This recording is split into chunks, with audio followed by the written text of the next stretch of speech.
कोरापुट जिला सुनाबेड़ा सहर में 3टी चोरी घटना संपुक्त थिबा अभियोग में सुनाबेड़ा थाना पुलिस 5 जन नाबालकों जोड़े महिला को गिरफ्त कर नगद 50,000 टंका 200 ग्राम सुना 200 ग्राम रूपा और गोटाए लैपटॉप यार मूल्य आनुमानिक 8 लाख ऊर्ध्व होता जमापड़ी। सुनाबेड़ा और सेमिलीगुड़ा पुलिस द्वारा मिलित उद्यम सफल होता सांबादिक सम्मेलन में सुनाबेड़ा एसडीपीओ मनोरथ शतपथी सूचना देते। आसला ए क्षेत्र में देखिए एवं अलग प्रकार चित्र आसूची जमीक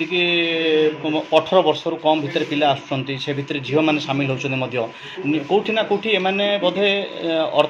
निजुक्ति क्षेत्र बोधे एमाने फेल होती जो द्वारा एमाने शिकार होती ना कौन मेसेज रुवपीढ़ी को जे असामाजिक आज सफल चित्र अन्य मान मेसेज कौन रुख्यतः केमी ऑपरेशन थिला को माने इन्वॉल्व करथिले आ सफल केमी कले केते जण टीम भितर थिले मैडम देखो आमर सुनाबेड़ा थाना 3टा केस होता सुनाबेड़ा पीएस केस नंबर 133/24 जोटा कि 20/7 रजिस्ट्रेशन होता सुनाबेड़ा पीएस केस नंबर 139/24 जोटा कि 1/8 रजिस्ट्रेशन होता एवं 142/24 जोटा कि 1/8 रजिस्ट्रेशन होता गत 2 मास धरी आम यहाँ को खोजुचु या पूर्व सेमिलीगुड़ा अग्निगंगा माँ मंदिर से सिमिलर टाइप चोरीटा रिपोर्ट होता तो ये 4टा जाक केस पुलिस तदंत करथिला मुख्यतः सुनाबेड़ा आईआईसी एवं टीम तांकर एवं आमे समस्ते मिसिकी गोटे टीम गढ़ी जो मैंने कि स्पाई एंगेज करथिले बहुत गुड़े लोकों को लगेइथिलु एमओ क्रिमिनल मान को वेरीफाई करथिलु आमे सेमिलीगुड़ा थाना साहाय्य मध्य लोड़िथिलु सेथिरे हमको जना पड़थिला गोटे सीसीएल जे कि एथरे इन्वॉल्व अछि से प्रथमे धरा पड़िथिला गोटे स्पाई सूत्र आमे खबर पाइथिलु से सीसीएल माध्यम रे आमे जाई कि गोटे हाइड आउट रे जोटा कि सेमानकर थिला गुंठापुट्रे संतोषीमा नगर रे तो सेठी जाई कि आमे रेड करिथिला हम टीम सेठी जाई कि 5 जण क्रिमिनल जो माने हाइड आउट रे थिले सीसीएल समान को आमे आनिथिलु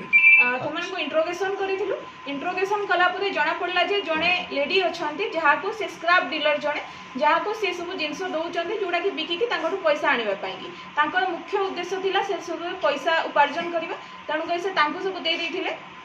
आमे किछि जिंस तांकोठू रेड कलु आ तांकोठू किछि जिंस रिकवर करछु से जेहेतु स्टोलन प्रॉपर्टी रे रिकवर आमे तांकोठू करछु से रिसीवर हिसाब रे आमे तांको मध्य गिरफ्त करिछु एवं कोर्ट चालान करछु एवं जो 5 जण हम सीसीएल मिलथिले जुवेनाइल समान को मध्य आमे जेजेबी कोर्ट रे प्रोड्यूस करिछु।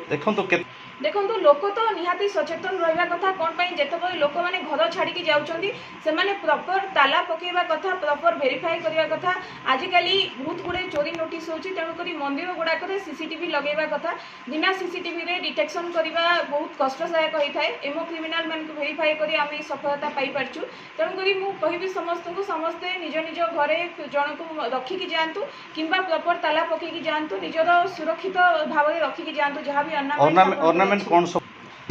केस नंबर में आपको जमी कहली सुनाबेड़ा थाना पीएस केस नंबर 133/24 जोटा कि अंडर सेक्शन 331(4) 305 बीएनएस लगी एवं सुनाबेड़ा पीएस केस नंबर 139/24 जोटा कि 331(3) 3053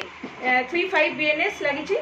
एवं सुनाबेड़ा पीएस केस नंबर 142/24 331(3) 305 एवं 35 बीएनएस लगी एवं आ पूर्व सेमिलीगुड़ा थाना गोटे रजिस्ट्रेशन होता जोटा कि बलगुलारी केस सेटा आमर पुराणा आईपीसी रे लगी 45738 रजिस्ट्रेशन होता ये सब केस गुड़ाकर आम